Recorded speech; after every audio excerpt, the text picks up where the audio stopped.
You're listening to The Upland Rookie, a podcast presented by Upland Brits.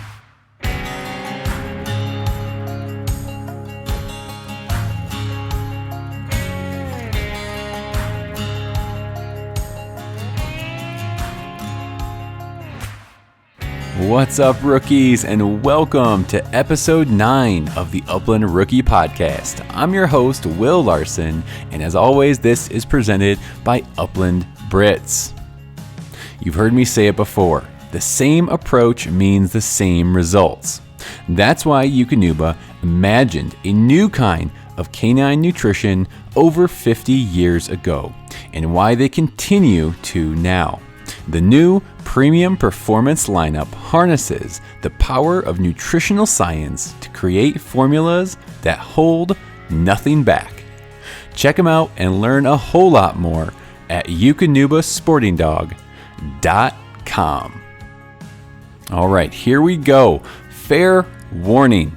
We have a lot to get through in this opening segment. I got a list in front of me. I'm going to try to tackle it all and not make this too long, but I think it is important and valuable. So stay tuned, listen up to all I have to share. But first, I do want to go over the Dakota 283 giveaway details. I shared it at the end of last week's episode 8. So go back to the end of that episode, listen for all the details there.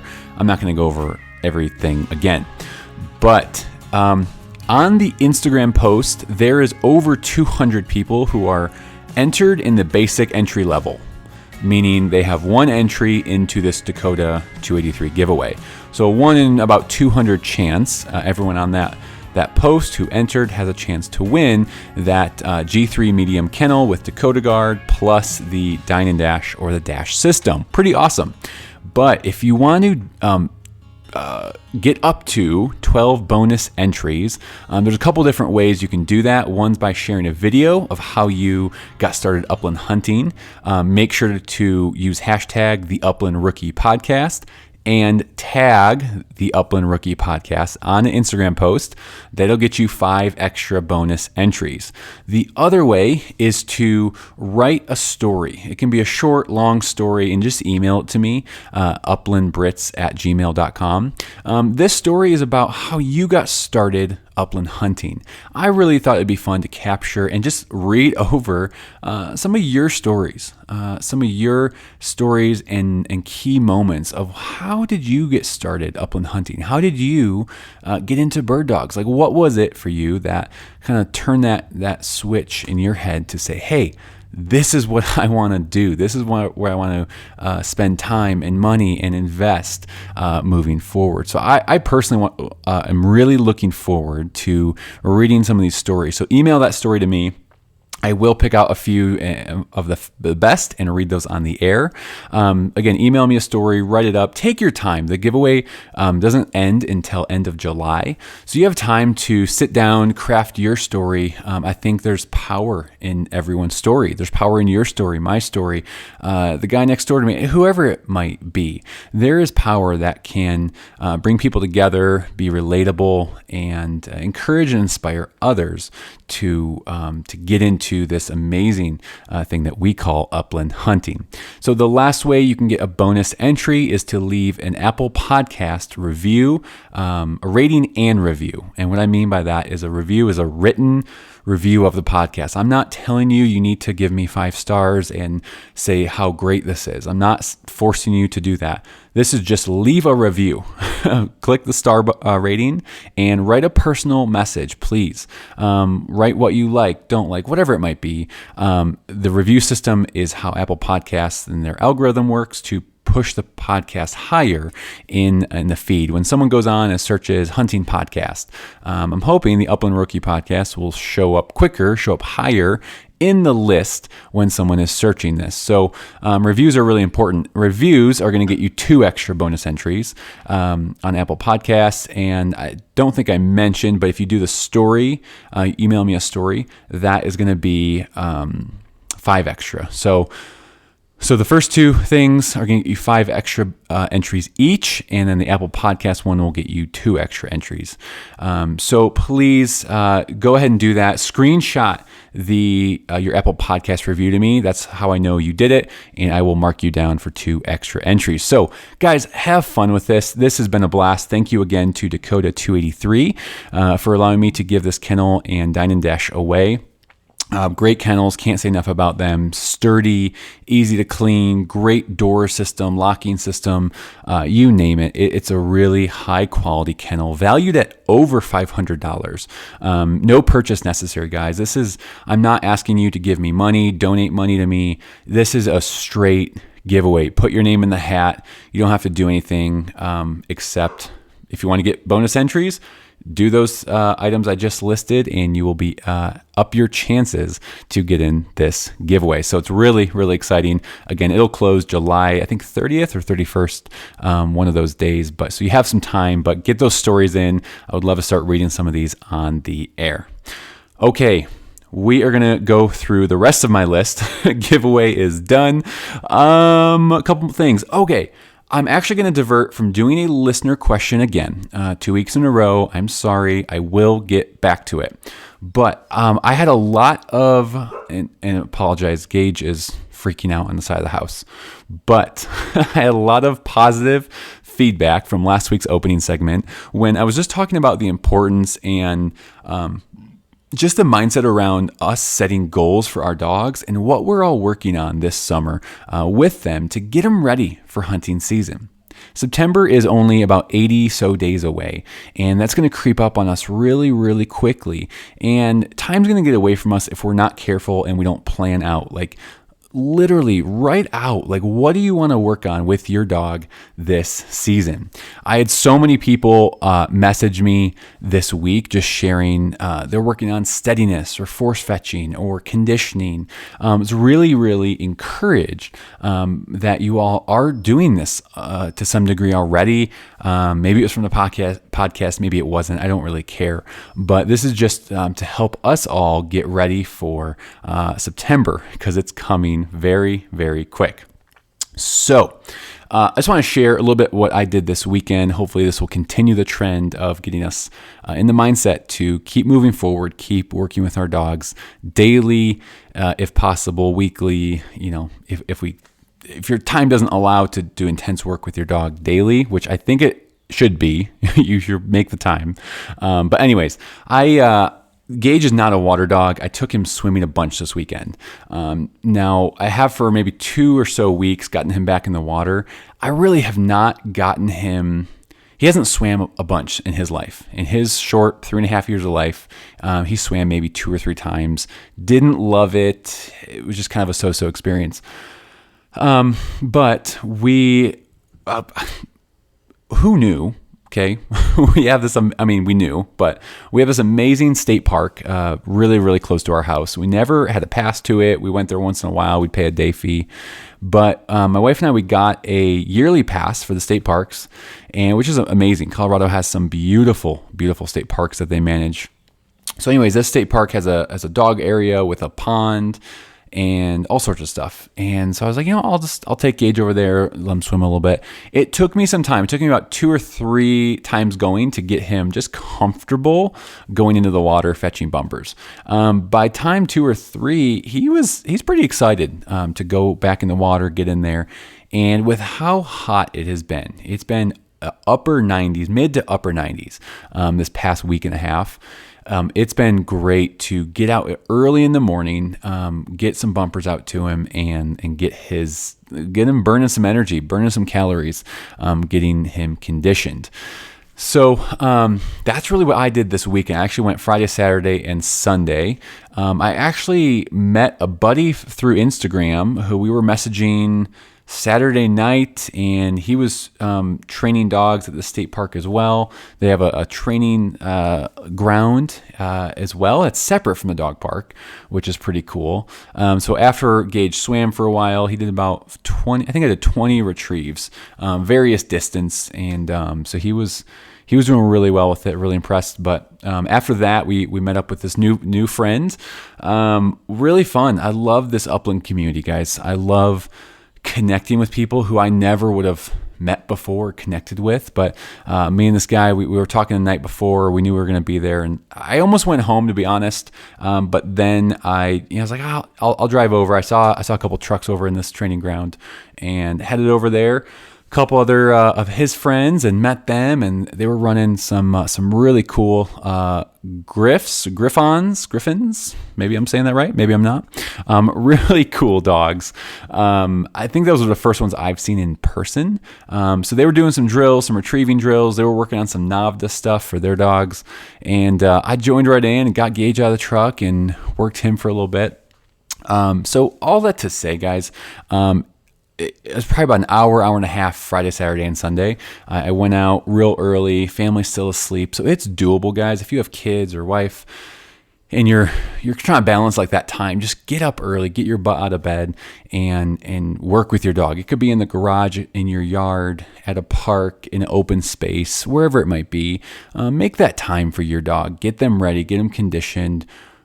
Work on completing and accomplishing your goals that you want to set for your dog. Maybe you want to work on steadiness. Well, then carve out some time to find some training birds, maybe, or go back to basics with steady work. Whatever it might be for you, make that time for your dog this summer. On a daily basis, great. On a weekly basis, whatever it might be for you and your schedule. But I think it is very, very valuable. So all that to say, guys, what are you doing? What are you doing this week for your bird dog and yourself? What are you working on? What are you going to tune up? What are you going to fix? What are you going to do for your bird dog? Just take a moment, write those goals down, think about it. Let me know if you want. Share those with me. Share them on social media. Tag the Upland Rookie Podcast. But I think we all can get better. Our dogs can get better if we put the time in, effort in to working with them. And lastly, before we jump in, I wanted to welcome on a new podcast sponsor, Cable Gangs, Gangz. Cable Gangs, check them out. Brennan over at Cable Gangs. I've been talking with him for a couple weeks now, and really excited to help educate you all on what is a cable gang, what is a chain gang. You might have heard this term, but there are some really good articles. There's an Outdoor Life article that I will link in the show notes. There's also a podcast episode by GDIY Podcast. Nick over there put a podcast out actually pretty recently. It's titled Chains, Cords, and Pressure Oh My. It's with Mark and Martha of Webfoot Outdoors. So Nick, just giving you a quick shout out. Well done on this episode. This actually came out a few weeks ago, and they really dive in and unpack what are the benefits of using a chain gang.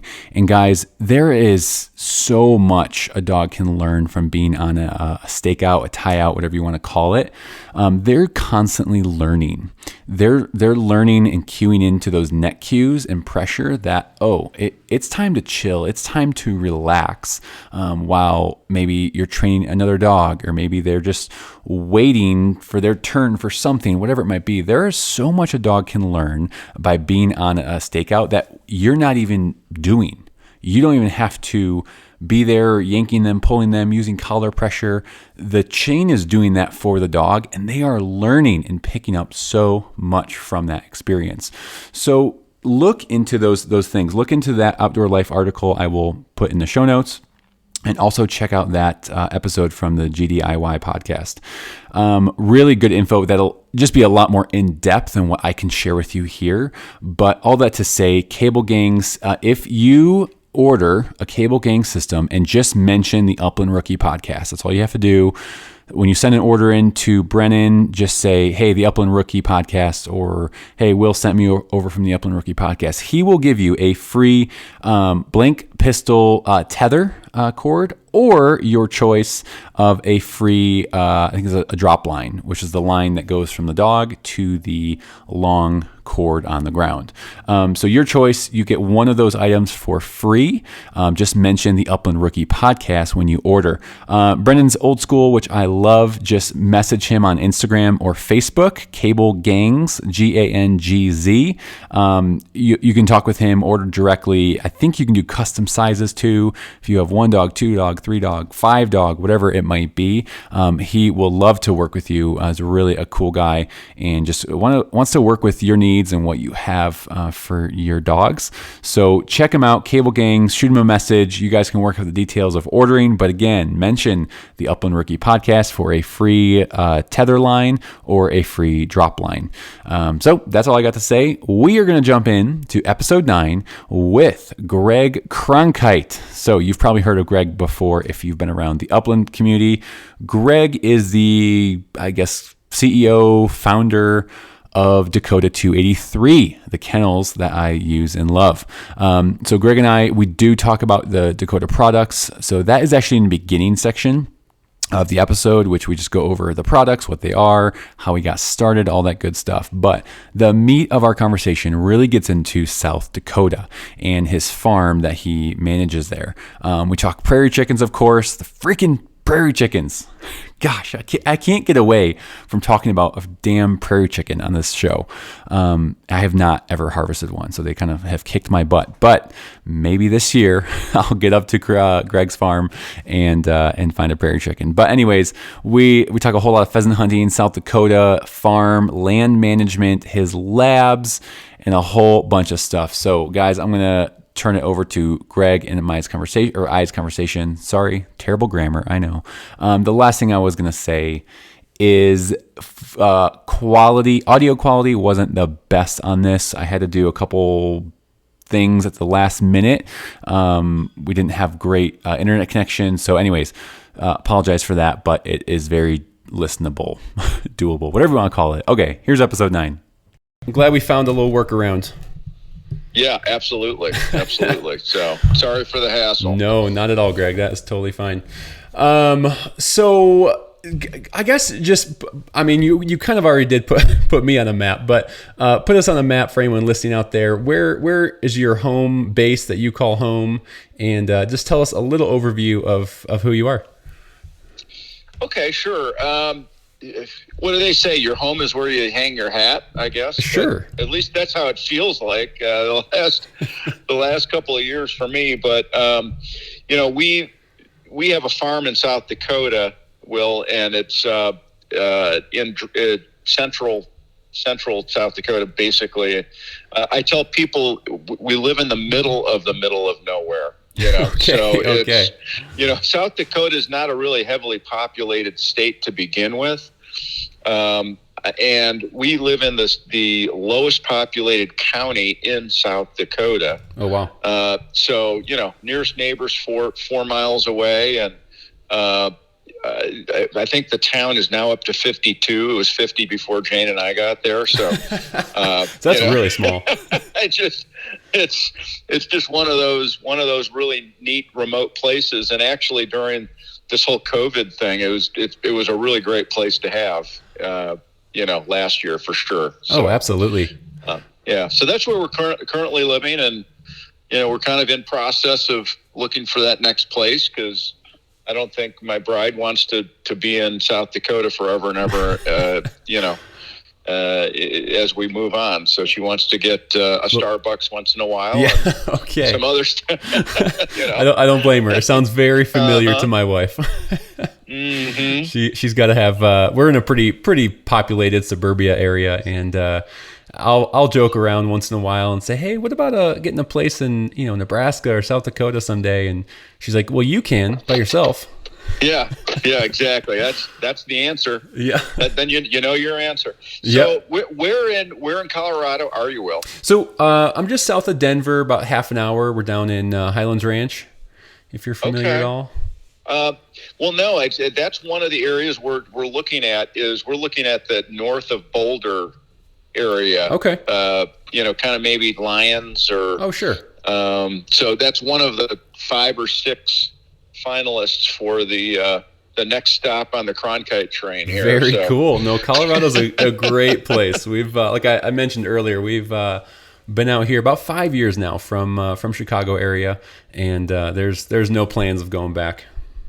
Yeah, no, it's beautiful out there, man. Oh yeah. It are really you in the is. foothills? Are you in the mountains? Or Where are you? No, we're not. I mean, we're pretty darn close to the foothills, and to be up in Breckenridge is probably an hour and a half only, so it's not super far.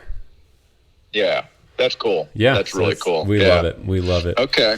But Yeah. but Greg, I was scrolling through. I mean, obviously your Dakota 283's Instagram, and tell me about this recent film that you guys put out. I guess maybe not too recent, maybe a little while back. It was a really, really well done film that you guys did. Kind of a little bit on the history of Dakota 283. Touch a little bit on your farm. Sure. Talk a little bit about, I guess, kind of a twofold. One, the film. The film, it was just really well done. But Thanks. also just get into a little bit of Dakota 283. Well, I mean, probably, how much time do we have? 'Cause, As much time as you want. I mean, probably the thing to start with is, where my roots are in hunting, and then talk about how we got to Dakota, and then get into the film side of it. Absolutely. But, my roots in hunting were when I was a kid. I was fortunate enough to have some family in Iowa back in the 70s, early 70s, and Iowa had a ton of pheasants back then. Great hunting. And I was the kid that was with my uncles and my dad, and we didn't have dogs, so I was kind of the dog for them. I'd be carrying birds. I'd be going to pick them up. I'd be chasing them. The only thing I didn't do was point, so, and, I started in that whole Iowa thing, and I just got very, very passionate about hunting at that point, and it really, planted some seeds. And, fast forward, to my vocational life, I started a rotational molding company in 1998 in Erie, Pennsylvania, and made a lot of different really cool products for a lot of different kinds of companies.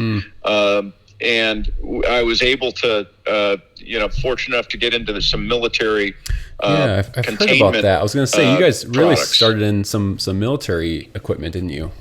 Yeah. We would they're called transport cases, and so we figured out and really honed our skills on how to hold precious cargo for the military. And if you've ever been around military specifications, it's a really rugged test of whatever they do, right? I mean, it's got to withstand a lot of things. So, after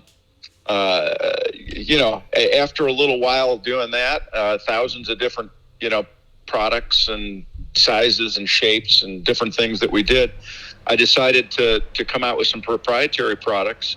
And frankly, we didn't start with the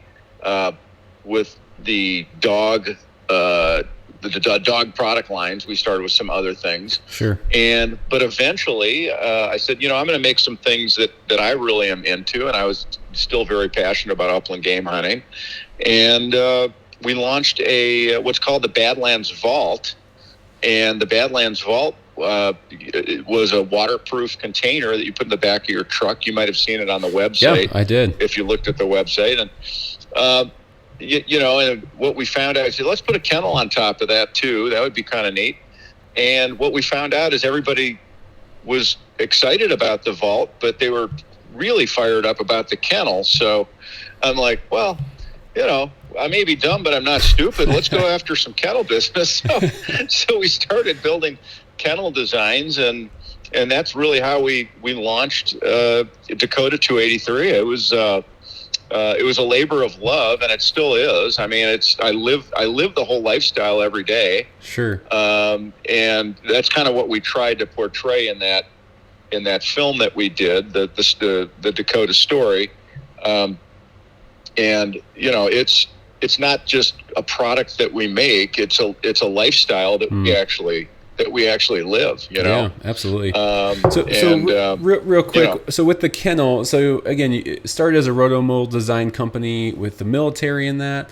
Then you got into the Badlands Vault. Was it something you just wanted to try to make for fun, or did you see some flaws in other kennels or things that you just weren't happy with at the time and said, hey, I right. want to try to make a better mousetrap here? Or Yeah. was it just for fun? Yeah. Yeah. Great question. Well, what we did was, yeah, absolutely. We were very, very, um, uh, focused on making a better mousetrap, because I think we've all had those, and I'll say the word pet mate. I think that's the major Sure. brand out there with the injection molded 2-piece design Yep. Flexes. that you bolt together, and Yeah. and they usually stay together for about 48 to 72 hours, and then the bolts start falling out as you're vibrating down the road, and you Sure. end up with two pieces of plastic that's not held together, right? So not only were they not strong, but I really wanted to build a one-piece product, where people can, you're going to get a very uh, uh, very rigid container to hold your precious cargo, which is your dog. So that's kind of where we went with it, and Yeah. we were very deliberate in the different things that we've done on the design side. Sure. Have you guys done a lot of I know crash testing and safety ratings on things? Have you guys done a lot of testing of your own on the kennels?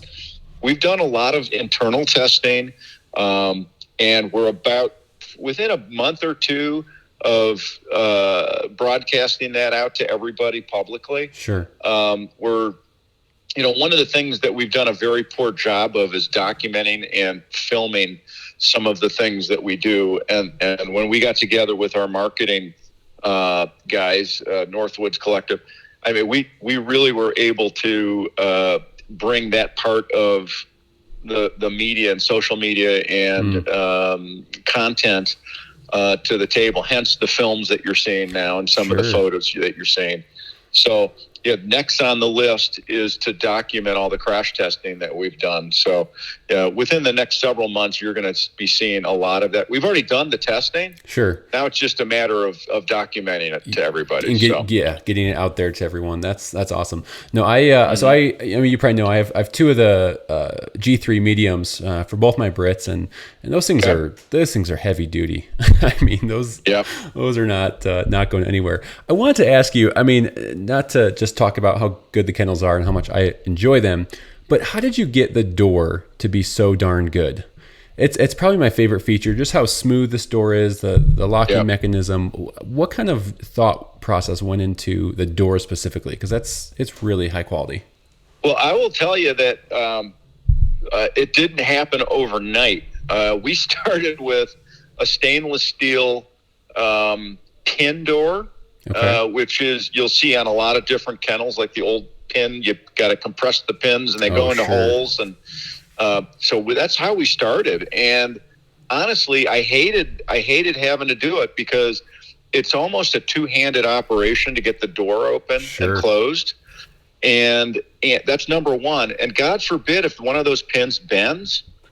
And now you're trying to struggle to get the pins in the proper hole, and is it going to stay together? And we had all sorts of, issues, just like every other pin door guy out there has. Sure.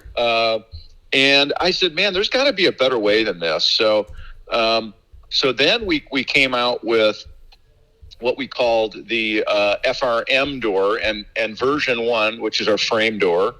And version 1 was great. But there was a couple things we wanted to tweak. Like when we started that door, we didn't have the back plate, the stainless steel back plate to it. Interesting. Okay. So all those components of the locking mechanism were open, and everybody was like, well, my dog, can get to it. And okay. All right. We got to put a back plate on this. Yeah. So, and frankly, that door evolved over about 5 or 6 different iterations. Oh, wow. And it continues to evolve. I mean, that's one thing, Will, that we really try and focus on is let's take feedback from the field, i.e., guys like you who are out there doing it, and let's fix things that are broken. Let's make things better, that if we can make them better. And that's how we do it. So we haven't stopped making that door better. It'll, in 5 years, it's going to be even better than it is now. Yeah. That's awesome. I love the constant tweaking and just innovation you guys are putting into that. And then how did you come up with the, so I have a Dash 3.5 and I love that thing. I use that daily just for my watering for my dogs. And how did that kind of product come about, just the innovation? And I know you also have the Dine and Dash, which is the food and water combo. Was that just something you were missing when you were out hunting? Is that something you said, hey, I really would need one of these, so let's make it? Yeah, well, I mean, everything comes out of need. Think about marketing. Marketing is you're either fulfilling a need or you're satisfying a fear or something like, there's a reason. There has to be a reason for people to want things. And, I was out there with, just like most everybody, with a gallon milk jug that had really thin walls. And we used to put that into a bowl and, get everybody hydrated. It was great. And then, it was great until the cap fell off or it got punctured because, it hit something and water's all over the back of your truck. Sure. And so, that was the Dine and Dash product was our first one. That's great because you can put 8 or 9 cups of water or dry food in there, seal it up, and then you could put 2 gallons of water around the outside of the cavitation for the food. So it keeps the food dry and contained, and you still have the ability to have water.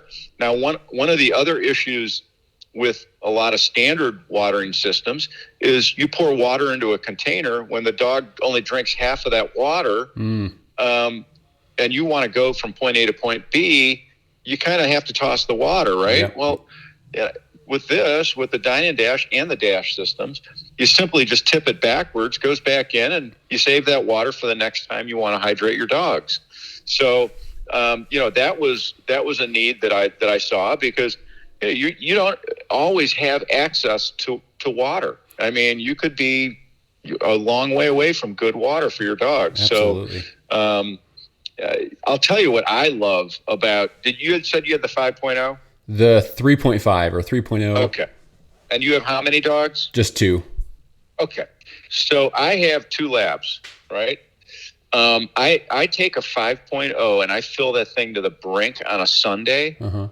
And I just lay it out in their kennel, and I don't have to worry about water for almost a week. I'm right there with you. With my 2 and the 3.5, I'm doing the same thing. I'm filling it up about every Sunday, and it's perfect. Sometimes at night I'll pick it up. I'll stand it upright at night, just so, because my kennel's on the side of our house outside, so I just don't want critters or mice getting into it. But I'll stand it up and again save that water, and that gets me through a week with those 2. So. Well, that was the other change we made from the Dine and Dash to the Dash, and that came from the field. People were like, "Hey, love it. It would be really cool if we could stand this up." Okay, and we're like, "Oh, all right." So when we got to the Dash units, we were like, "Let's flatten one of the ends and be able to stand these things up in the back of vehicles." So originally they weren't flat on the back originally? No, the Dine and Dash is still not flat. It's a I didn't realize that. Unit. Oh, yeah. So interesting. Wow, that's cool. Talk a little bit about the new, because this is pretty recent, Dakota Guard. What is this, and what led you to put this into your molding? Right. So obviously we all been through this whole virus thing over the last 12 to 14 months, and it frankly wasn't something that was even on my radar scope until last year. And we started talking about how do we protect. See, it's all about unparalleled pet protection, right? I mean, we want to be the leading edge on protecting your pet. So, not only can we protect them from an impact issue, but we said, why don't we look at how do we get antibacterial materials into the resin. And we started doing some research. We started doing some testing. We found some additives that we can put into the resin. And what's nice about that product is it's not a sprayed on product. It's actually blended into the resin before we make the kennel. So if you scratch it, it's still there. So it's embedded. It's embedded into the plastic. And yeah, I mean it's just it's just another way we can protect not only your pets, but perhaps if there's any kind of a virus on the kennel itself, it's not going to spread, right? So wow. So just explain that a little bit more. Is it killing bacteria on contact, or how is that working exactly? It will not allow viruses to grow. Okay. That's the key, So once a virus gets on there, it's not going to be able to grow. If it doesn't grow, it's going to die, I would think, Wow. So, right. Yeah. That's so, very cool. It's, and is that in all your products? Is that in the Dine and Dash, the Dash, and the kennels? We have it available on any product that touches your pet. Wow. Okay. So if it doesn't come standard, it's an adder. Sure. Okay. There is cost associated with being able to make antimicrobial products. And we've found that some people don't want to spend the money, and that's okay. Sure. But we wanted to have it as an offering to those people who wanted it. So absolutely. Any of the kennels, any of the Dash products. Yeah. We've got a pet bath product that has it. Oh, I didn't know you had a bath. That's cool. Yeah. The Groom nice. Pro. And so really anything that touches your pet. Very cool. Has it been taken off pretty well since you launched the Dakota Garden? Yeah, we just launched it in April. And I would say 30 to 50% of what we sell now is Dakota Guard. Oh, nice. And so I consider that a really nice launch. Yeah, yep, that's awesome. And as the word gets out more, that'll probably grow, I would think. So sure, absolutely. Yeah. So while we're on Dakota 283, then I want to move on to a little bit more about your dogs and a little bit more of hunting as well. But one of the questions I get a lot, I'll post a picture with my dogs and their kennels or whatnot, and I get inundated with questions on sizing constantly. Mm-hmm. Talk about sizing a little bit. It just seems to be such a it's on everyone's mind. They're making an investment into kennels. Talk about the sizing levels and maybe some generalities of size for what size dogs. Okay, yeah, because dogs, we try and guide people based on weights. Okay, but you can have a really lean, thin dog that's really super tall that doesn't weigh as much as, say, a Labrador that's a heavier Labrador, right? So, but I'm going to give you some generalities here, okay? I have two Labs. They're both on the smaller side. They're they're 60 pounds each or 65 pounds. They fit perfect in the mediums. And so what I tell people is anything up from 40 to 75 pounds, I would think that you're pretty good with a medium. All right. Oh, okay. And people, I don't know if they all realize this or not, but dogs really like tight spaces to sleep. They feel secure when they're in tighter spaces. And I'm not saying that they should be crunched in there. They should be able to stand up in the kennel and not have to hit their head.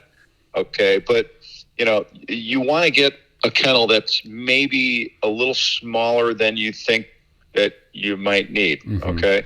Because they do like a tighter spot. Now, you get up into an 85 to 100 pound Labrador or a bigger dog or a taller dog, then you want to go to a large. All right.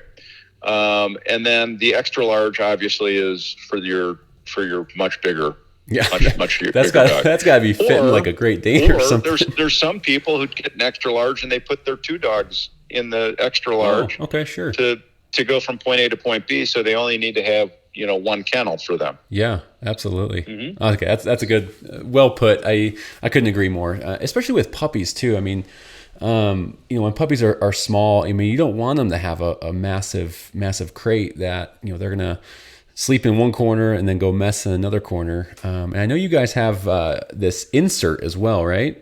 Where you can kind of divide the crate in half. Yeah, exactly. That looks really cool. You're throwing me a softball here. Oh yeah. Man, so. Well, I mean, what I used to do is I took a cardboard box, kind of fit it to the kennel and kind of made my own, a while back. And then I saw this insert you have that goes in the kennels, and I'm like, oh my gosh, this is exactly what I was looking for. Yeah. So we call it the Forever Insert. Okay, and we started with the medium. And what it is basically a wall that you put inside the kennel that locks in to our different ventilation holes. And as the puppy grows, you just move the wall back towards the back of the kennel. You give the puppy more space as it gets bigger. And then eventually you take the insert out completely, and your adult dog is now in the same crate that it used as a puppy. Yeah. And it's really a beautiful transition. And we call it the Forever Insert because you could buy the dog's forever kennel, right? Right from day one versus getting a smaller kennel and then moving it to a bigger kennel. Exactly. And, such a pain. So on and so forth. You can start right away with the kennel that you want your dog to have, from the beginning. Yeah, so. That's brilliant. Yeah, because the problem with my cardboard box idea, what I used to do is puppy would get a little over anxious and start destroying that cardboard box. Oh, for sure. So it was a bit of a mess, but well, very cool, Greg. And just one other thing. It's done so well in the medium that within the next couple of months, we're going to have inserts available for the large and the extra large. Oh, okay. Very cool. Yeah. So that's coming out this year. Well, that's awesome. So, well, I will have to pick one of those up when I get my third dog. So for sure. That's a great idea. Definitely. Well, that's awesome. Well, so you mentioned you have 2 labs. Tell me a little bit about your labs, and also what made you choose the lab? I know you're in South Dakota, so I'm imagining you're doing quite a bit of pheasant hunting. Is that true? Yeah, we're doing a lot of pheasant hunting, and honestly, that's kind of where I got the in the plains, most of the pheasant hunting that we're doing that I've ever done with dogs has been with flushing dogs versus with pointing dogs. My farm and I know it can be done with a lot of different breeds for sure. That's not the issue. My experience has been, especially on my farm, is we have so many birds and they get really super wild at the end of the winter or at the end of the season, that if you start flushing birds too far away, they all get up. I mean, one bird gets up, 10 will get up, right? So we try and keep our dogs quartering fairly tight. And I'm not talking 5 yards. I'm talking 20 to 30 yards. I want my dogs quartering and looking for birds. So if something does get up, we've got a legitimate chance of having a shot at the bird, right? And with my Labradors, and most labs, you could tell when they are birdie. So they're not necessarily going to be pointing, or they're not necessarily going to stop. But my dogs sometimes do. They do kind of a freeze stalk. Okay. It's kind of a weird thing, and every dog's a little different. But I mean, you could tell when they're really birdie. It's kind of fun to watch. Even my Brittany's, you can tell when they're on a bird and they're getting close. I mean, someone yells birdie and you better get ready. Yeah. Now that said, okay, we sponsor NAVDA, and I've had the pleasure of going to a bunch of trials and stuff, and watching some of these versatile breeds work. Yeah. And I'm really intrigued by that. So I don't know, man, I might I've got a 10-year-old lab right now, and I don't know Okay. if I'm going to replace him with a lab or not. Okay. I I was actually might replace him with a versatile breed. I was going to ask you if I'm there's not sure. any other plans maybe to switch it up in the future. Well, yeah, I mean, because I'm doing a lot more hunting besides pheasants now. Sure. I mean, I'm really getting adventurous in my old age, Will. Good for you. That's great. Yeah, last year I was able to score on my sage grouse, so I got checked that off the list. Very cool. Congrats. Yeah, that hunt was really cool. In one hunt, and when I say one hunt, it was over a 30-day period. I got my sage grouse. I got blue grouse up in the mountains.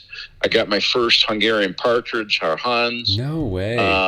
Yeah, and it was really fun. I mean, it really opened my eyes to going after different upland game birds.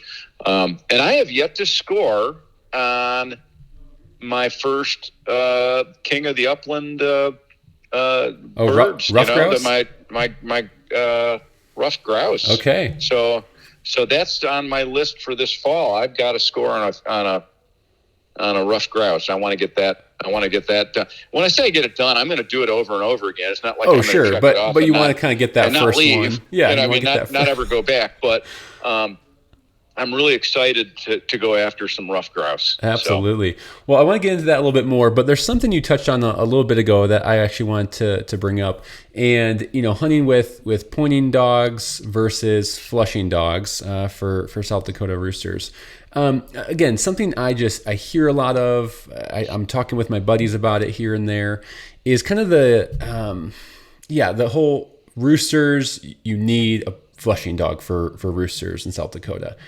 For any new hunters out there, anyone maybe just getting into it, kind of talk about that a little bit more. Is it possible to go up to South Dakota, chase roosters with a pointing dog? For sure. In fact, we have pointing dogs on our ground all the time because a lot of hunters want to come with their dogs and they want to hunt them. You just have to be mindful of how they hunt. Okay. So have you done any grouse hunting in the plains at all? I have, yeah. Yep. Okay. And what kind of dogs do you have, Will? So they're two Brittany's. So they're pointing dogs. Okay. Yep. And I've hunted roosters with them as well. And so I have personal experience, but more so, anyone out there that's kind of hearing these myths. No, yeah. I mean, you could definitely do it. You just have to be mindful of it. I think of like a GSP or, Griffons and some of these other breeds. And when they get out to the national grasslands or some of the areas around my farm in South Dakota, and I'm only 20 minutes from the national grasslands. So we have a lot of diverse habitat where I am. But they let their dogs, these guys will let their dogs go, and they're out 150 to 200 yards looking for birds, right? Well, I can tell you that a rooster is not going to always wait for you to come up and meet that point. They're runners. It's not always going to happen, So, it's just a little different way to hunt, but for sure, you can hunt with pointers after pheasants, Sure. Hey, I've hunted without dogs. I mean, it's still fun for me. Well, it's not as much. I generally don't do it anymore, but for years before I had dogs at all, I did a lot of rooster huntings without dogs. Yeah. And isn't that how you got your sage grouse? You didn't have dogs with you, did you? No, actually we didn't. I knew that where I was going to be hunting really wasn't made for Labradors. It was a very hot environment for sage, and it just didn't make sense for that. So Jane and I did a lot of walking.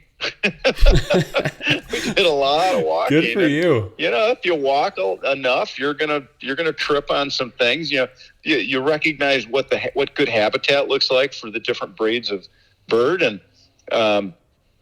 and you go after that habitat. And even a blind blind squirrel gets an acorn every once in a while, right? So That's true. Did yeah. did you guys, were you up in Montana or Wyoming for this? So we started our hunt in September last year, and we were in north central Montana, and we hunted for sage there, and then we went into the Judith Mountains. So I got my sage in north central in the I would you know what sage country looks like. Yep. I mean it's a pretty bland environment, and you have cactus and this and that. You have some rough things, and then we went into the Judith Mountains with one of your fellow podcasters, actually, Tyler Webster. Oh yeah. And Tyler and a couple of other guys that friends of his, and they've become friends of mine now. And we went after the blue grouse, and that was really a fun hunt too. I don't know how much it's like hunting rough grouse. Have you done any rough grouse hunting? No, I haven't done rough grouse. I've chased blue grouse a little bit here in Colorado. They're kind of sporadic here up in the mountains, but I've never done rough grouse.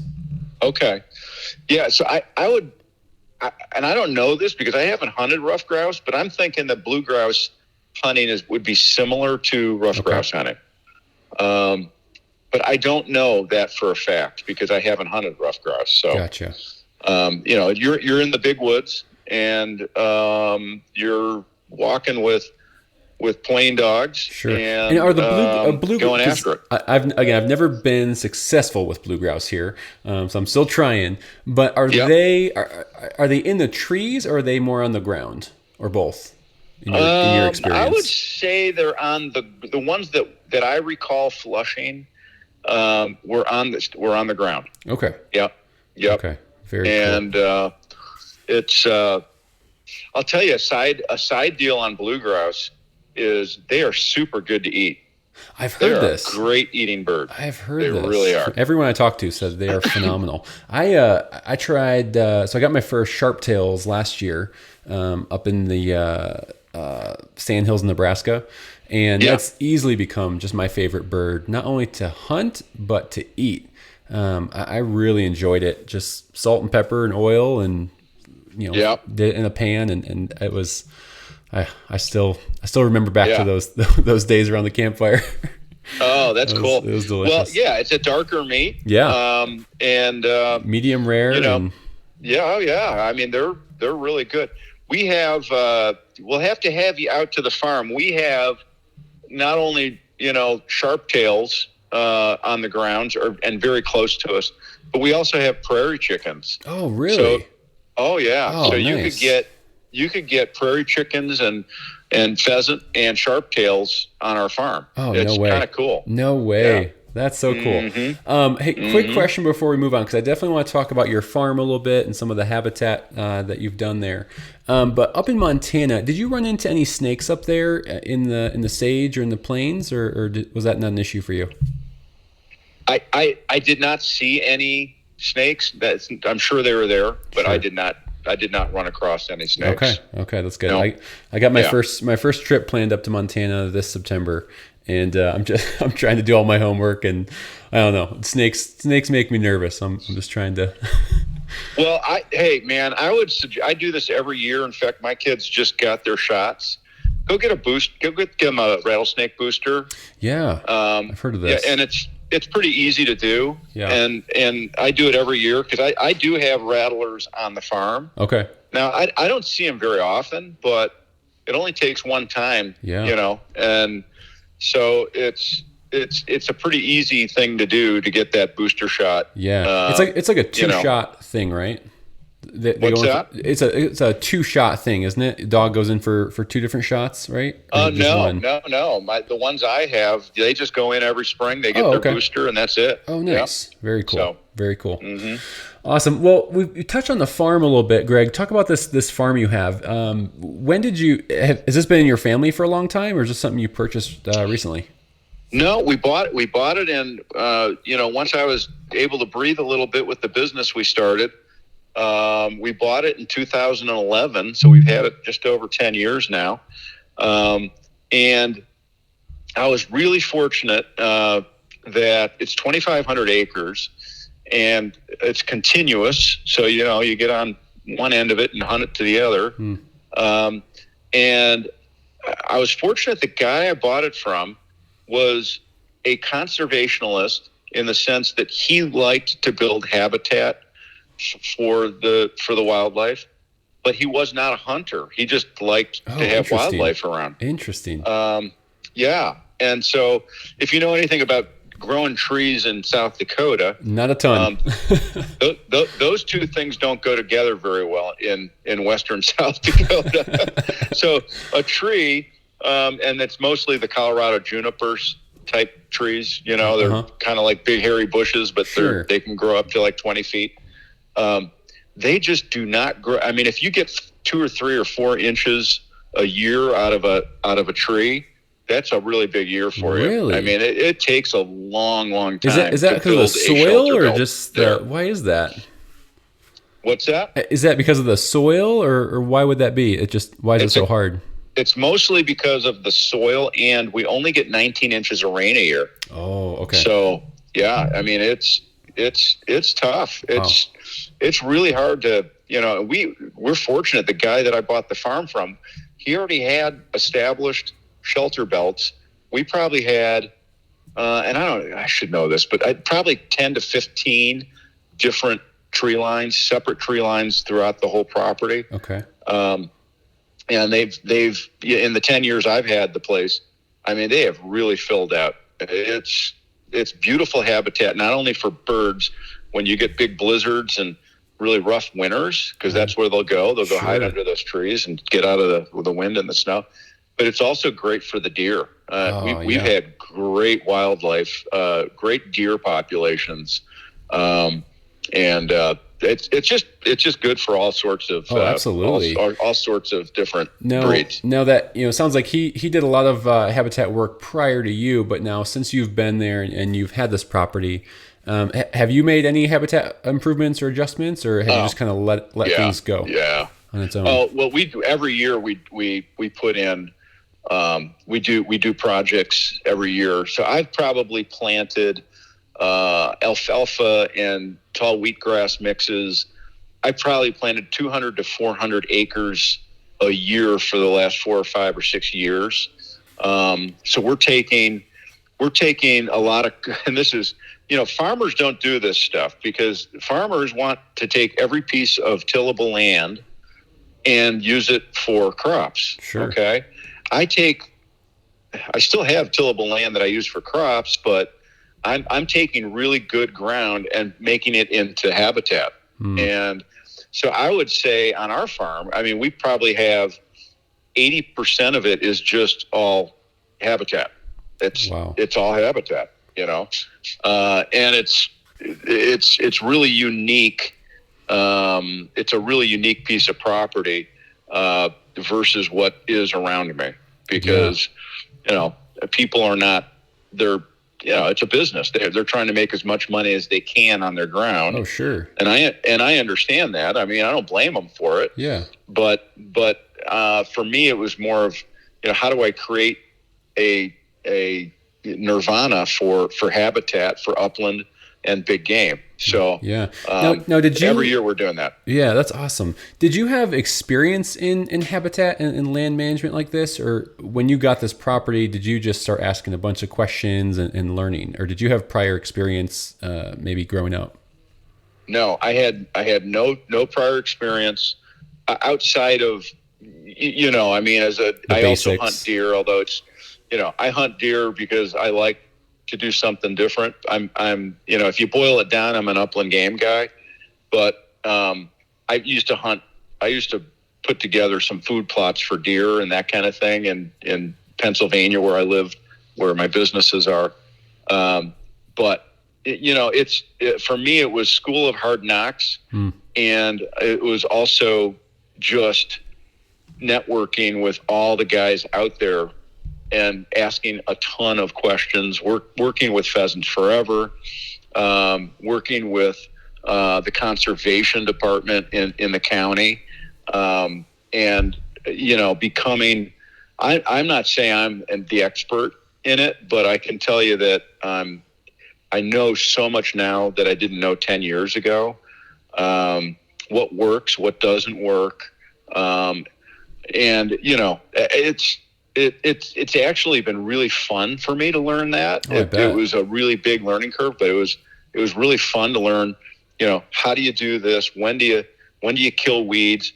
When do you plant? That's fascinating. Where do you plant? It's really neat, and I continue to learn every day. Yeah, I mean, it's like last year we were approached by.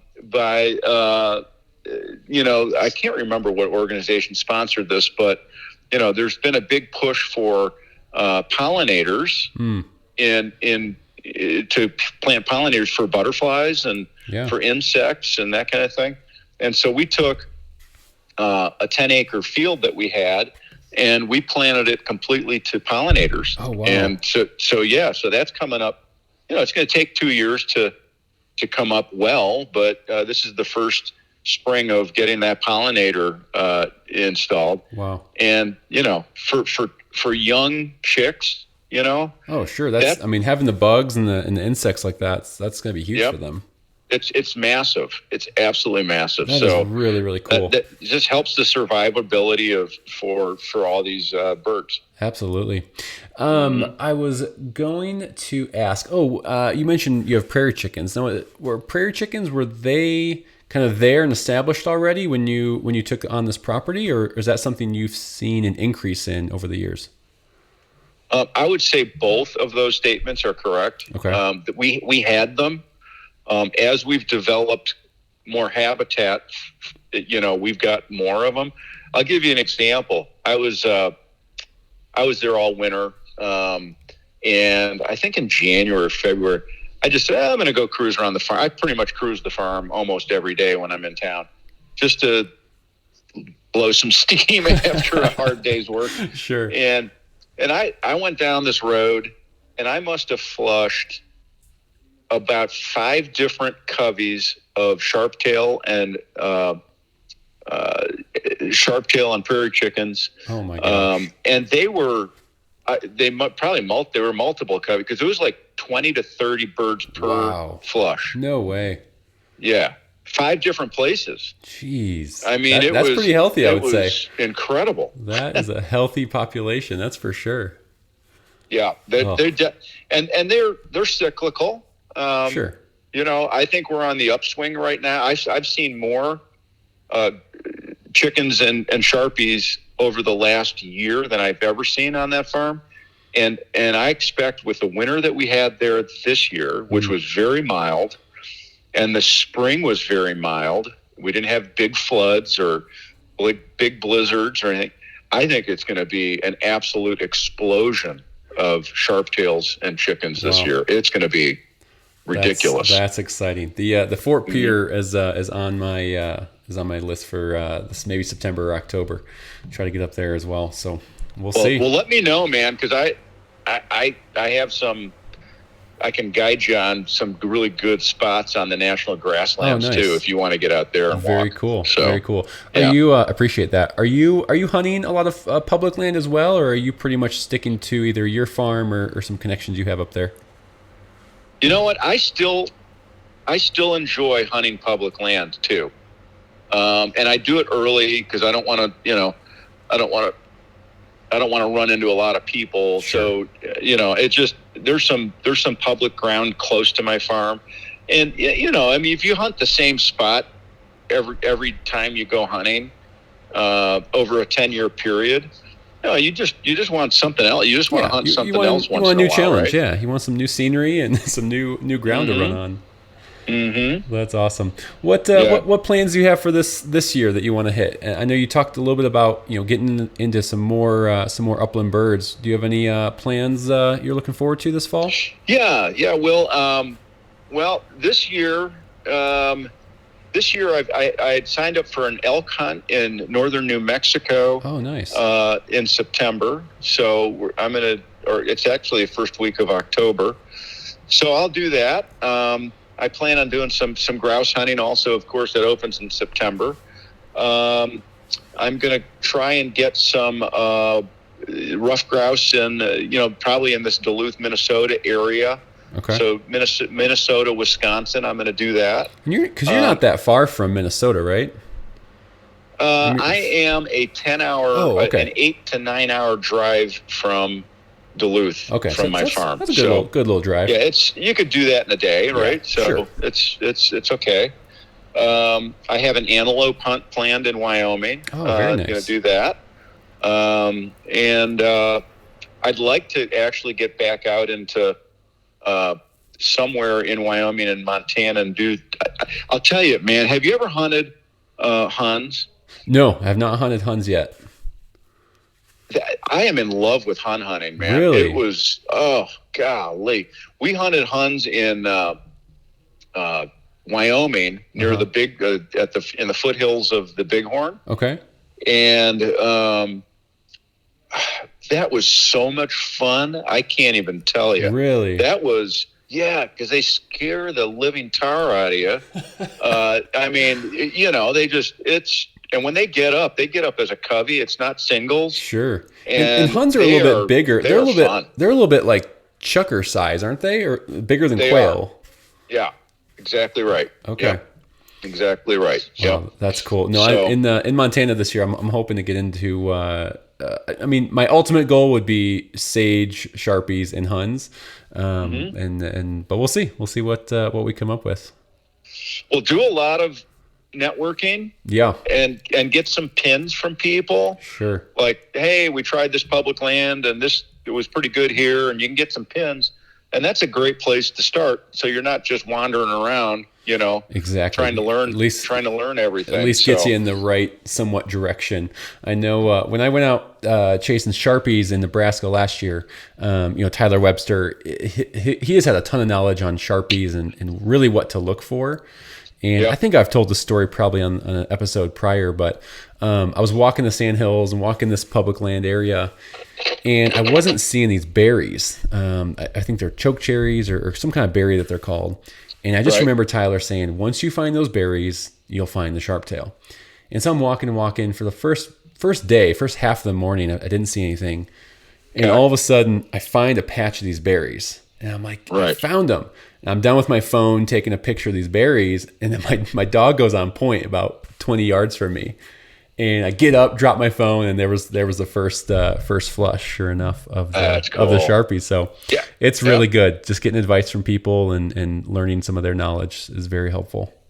Well, he's a good guy to listen to because he bleeds hunting, right? He's out. I don't know how many days a year he's out hunting. So he's kind of makes me sick. He's got a pretty cool job that he's out there about 100+ days a year. I have a question for you, being in Colorado, and Jane and I kind of looking in Colorado. Where does a guy hunt upland game in Colorado, and what do you go and what is available? Like what kind of birds are there? Yeah, no, that's a great question. So there's a couple pockets. I like to say it's not as I think widespread as say North Dakota or Kansas. Okay. So scaled, and we have, don't quote me on this, but I think it's 9 or 10 species of upland game birds, actually. So we have the variety here. Mm-hmm. So very upper northwest corner, there is some sage grouse. Now go the opposite way, far northeast corner, that's where you'll find some of your bobwhites and pheasant. And then go all the way down to the southeast corner, and you'll get into some pheasants, but also scaled quail. I know some guys that have done actually pretty well on the southeast scaled quail. And then go to the mountains, then you get into the blue grouse and prairie chickens. So up in the northeast corner, you'll get into some prairie chickens. It's only available by certain hunt units. So it's and they list them on the CPW website, Parks and Wildlife, but it's only like 4 or 5 units you can actually hunt prairie chickens in. So those are some of the big ones I know. I'm sure I'm missing a couple, but so there are options, which is pretty cool. Yeah, no, that's good to know because, if I do end up out that way, I'm definitely going to want to explore, those opportunities. And can you find them on public land or do you have to go private out there? So I have exclusively only hunted public land here in Colorado, Okay. and I would say I've done decent on pheasants and bobwhites. Haven't been successful with anything else yet, but I know they're there, and I do know some guys who are successful out there on public land. Okay. And to be honest, I mean, there's not a again, you can't compare, let's say, a Kansas or a South Dakota to Colorado with public land, as far as like the walk-in access areas. So on the eastern side, so east of I-25. Okay. Now, if you go west of 25, you're getting into the national forests, the BLM land, and so there is a lot of it out west. But on the east side, it's just a little bit more slim. Okay. So, Okay. Yeah. but yeah, All right. yeah, Well, that's interesting to know. 'Cause, yeah. They're I was surprised even, when I was in Wyoming this year, I did not really think about, that being good pheasant country. sure. And son of a gun, I mean, I'm out in the middle of nowhere, and when you get to some of these farms that are out there, I see pheasants. No and way. I couldn't believe it. Oh, wow. Yeah, it was, yeah. That's So, that's encouraging because I'm not that far from Wyoming either, and so our sage grouse season is, I think it's only like 6 or 7 days long. Right. Again, it's restricted to a couple units up in that upper northwest corner, and Okay. so I'd like to try to get up there and just see if I can find a sage grouse. But then my curiosity is, well, I'm so close to the Wyoming border, I might as well just hop up there. So Right. we'll see how it shakes out. A lot of these hunting plans have to be approved by the wife still, so that's a whole nother Yeah. discussion. yeah, that's another factor, right? Exactly. Yeah. Exactly. What you got to do is you got to get her to go hunting with you. I and then know. Have her get into it. That probably would be my ultimate goal, but I don't know. She's pretty gracious. We got 5 kiddos, and so she's pretty gracious with letting me get out as much as I do. So. Okay. Yeah. Well, eventually you'll say, "Hey, I've got to take the kids." Well, exactly. Of This is a course. father, Yep. son or father-daughter event. Exactly. It's been really fun. I haven't got my kids out actually hunting just yet, but a really cool introduction is introducing them with like just dog training and working with the dogs, and they've been just fascinated with that aspect of things. So I think it's going to be a good segue for them into the hunting experience. Oh, that's awesome. Yeah. That is great. Yeah, it's been super fun. Greg, what's guys, as we kind of wrap up here, what's one, I guess, piece of advice or something you would tell? Let's say there's a new hunter out there, someone maybe who just picked up their first bird dog and is looking to get into upland hunting this coming fall. What would you say to them? I think Nike put it best. Just do it. I mean, honestly. I mean, you can get all the advice that you possibly can get from anybody, but until you get your dog out there and start, putting in the miles, you learn more. Your dog learns more by putting in miles, and you learn more about putting in miles than anything. Mm-hmm. So I would tell people, do some research as to where the birds are. If you can find a friend that has hunted before, that you could have them mentor you on your first couple of hunts, that's great. That would be the best scenario. Sure. And just make time to go do it. And think of it like this. It's not about how many birds you shoot. It's about the whole experience of it. It's just, whether you're a camper or you stay in a hotel or whatever, it's just, all of it is fun. Talking about it, going the actual trip, the journey is, to me, the journey and the campfire discussions are a big part of the whole process, right? Yeah, absolutely. It doesn't matter what equipment you have. unless you have a bad kennel, then you want a really good kennel for your Yes, dog. that's true. You need a good kennel. I think I know where to grab one of those. But I mean, you know, I can tell you that I still have, you know, a lot of my Upland game gear is stuff I've had for 20 years, right? So Sure. it's not about what clothes you're wearing, although yeah, there's clothes out there that would be nicer to have than others, but it's about getting out and doing it. So that's really well said. You know, get your dog out, and you know, obviously you want to train your dog and make sure they've got the basic commands down. But you know, they learn. The dogs learn by doing it, and if you can get your young dog out to a preserve prior to, so it gets introduced to bird scent and what it smells like and what its job is. So, you know, when you get out and you're doing the actual hardcore hunting, it's not a complete surprise to your dog. Right? Yeah, so that's really good. Just a quick question. Did you train your dogs yourself, or did you use a pro trainer, or what did you do with getting your dogs trained? So I did both, but for me, being a really super busy guy, you know, when they were born, you know, I would send them off after 6 weeks to somebody for the initial training. Sure.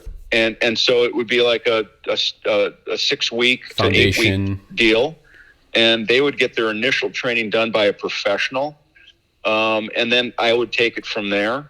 Okay. Nice. But since and that worked really well for me, because by the time they came back from the initial training like that, a lot of the obedience stuff was done, and now it's just a matter of reinforcing what they already knew. Yeah. And what's really nice about what I have out at the farm, and not, you know, I get it, not everybody has this, but I mean, I go out in September, early season, and I just walk with my dogs every day and let them have fun chasing birds. And I'm not shooting anything. Sure, but still an experience for them. I'm just letting them chase.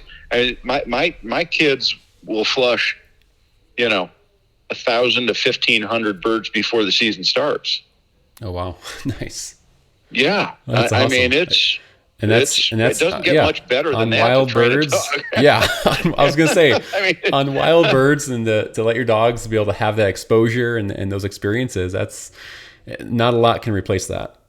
No. Absolutely. And they learn pretty quick that it's fun and what you expect them to do, and you know. And I think the other thing with young dogs is let them make mistakes, let them get excited about hunting, and then hone in the skills. You know, like, you don't want to be shocking your dog the first day he's out there because he's doing something wrong. Right. He's gonna be real quick. He's gonna be like, this is not fun. Yeah, that you want to make it fun for him. So, and I would say that even you've got the young kids. Yeah.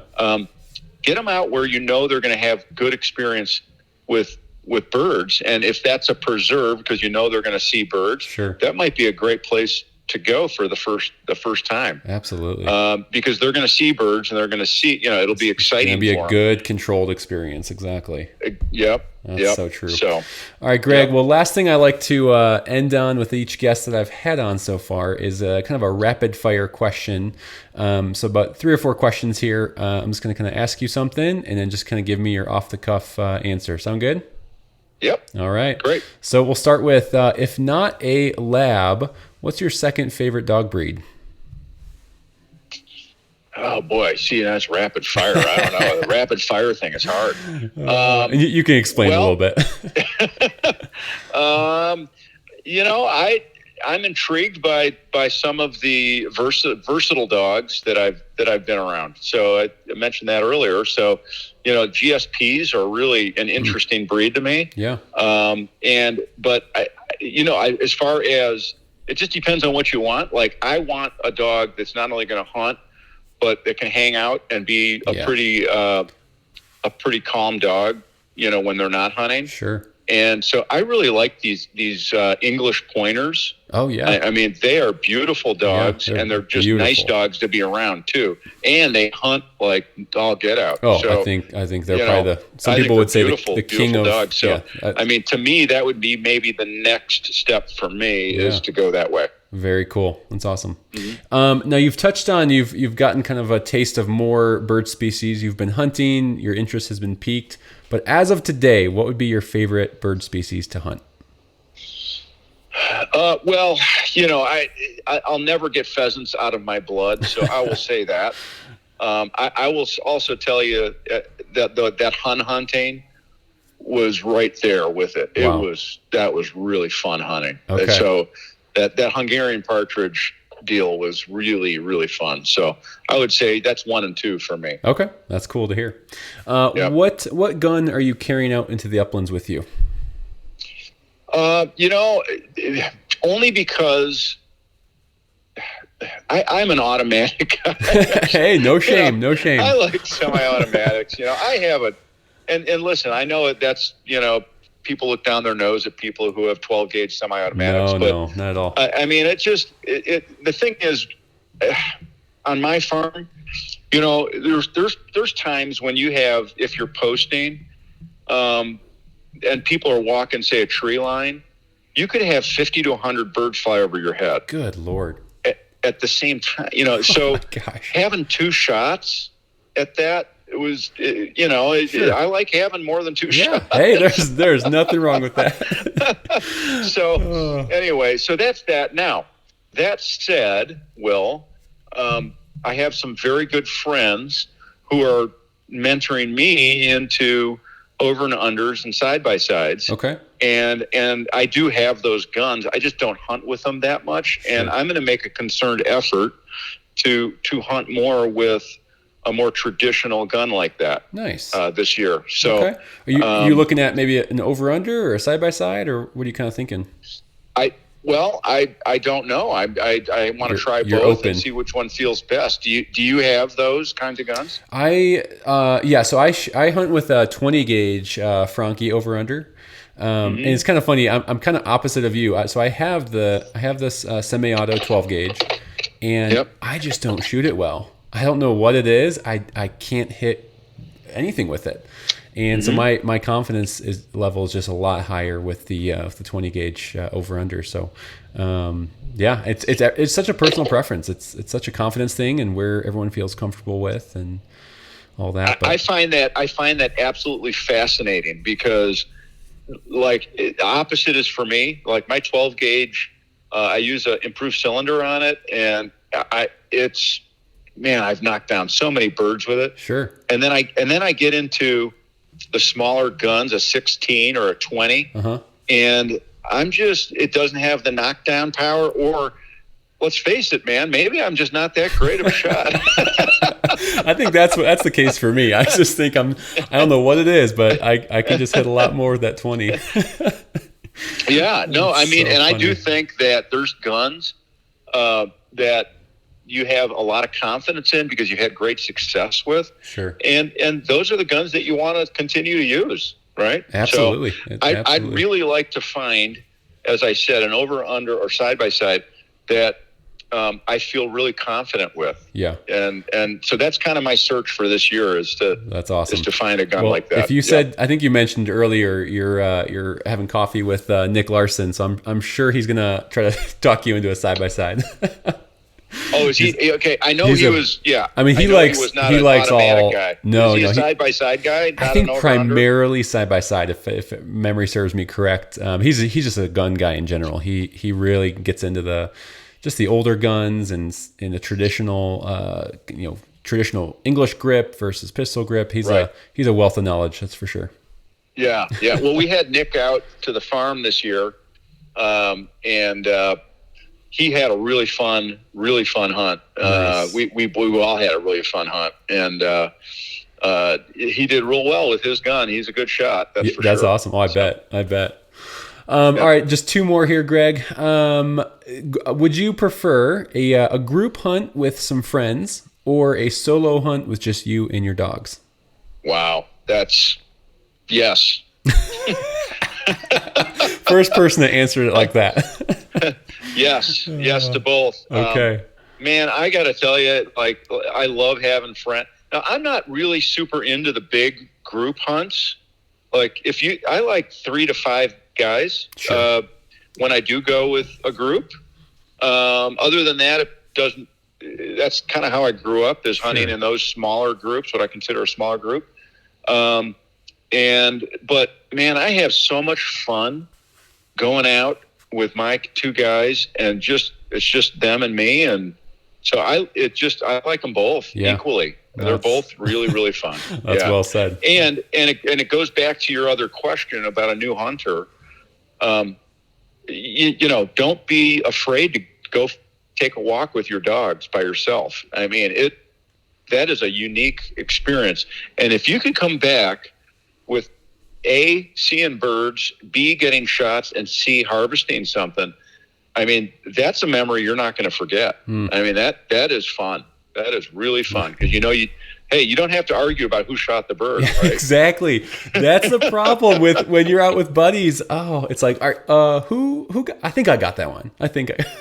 Yep, exactly. There's no question. There's no question.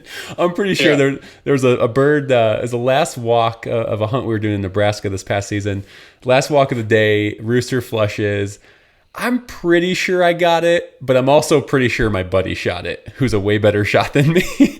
But he was nice enough to say, "Oh, that was all you. You did it. Good job." Yeah, exactly. Well, that's the other advantage to maybe bringing a young hunter with you, or somebody who's just starting out, and a bird goes down. Well, they always got it. Yeah. I mean, it was them. 100%. All right, Greg, last question here, kind of a fun one. After a hunt, what's your beverage of choice? It depends on how hot it is that day. Okay. If it's super hot and you put a big sweat on, then I would tell you that I'm going for a light beer, probably a Miller Lite, or something in that genre. There you go. And then if it's a colder day, I'll start with Scotch, and on the rocks with a splash of water. But I generally always end with red wine. So, nice. I kind of segue from it's kind of a segue from the lighter stuff, and then I finish the night out with red wine. Sure. So, yeah. That's awesome. That's awesome. Well, Greg, thank you so very much. I've really enjoyed getting to know you a little bit more, and talking about your farm and dogs and everything in between. So I appreciate your time. Hey, anytime, and let's get some hunting in this year. If you can get out to South Dakota at some point, that'd be fun. Just reach out to me. We'll figure it out.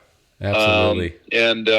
Man, I wish you well. I'm glad you're doing this podcast, and thank you. It's always fun to talk to guys like you, because we're kind of the same, made out of the same blood. Oh yeah, I mean, these conversations, every podcast I've been doing so far, the conversations easily could go 2+ hours, and it's fun talking with like-minded people. So I agree. For sure. I agree. Well, Greg, enjoy the rest of your camping trip. Thanks again for your time, and we'll definitely be in touch here soon. Okay. Awesome. Yep. Thanks again. Thanks, Greg. Take care. Hi, that is a wrap of episode 9. Greg, thank you so much. I really enjoyed that conversation, hearing all about South Dakota, pheasants, prairie chickens, your land, and how you manage it. Really enjoyed that time. My hope is to get up to South Dakota at some point. That might be this season, that might be the season after. I'm not sure. I have to see how plans unfold, but really would look forward to getting up there hunting with Greg, or just in South Dakota in general. So really excited. Guys, listen up.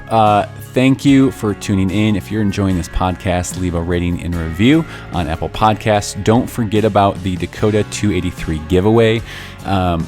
Over 200 people are entered currently at the base level.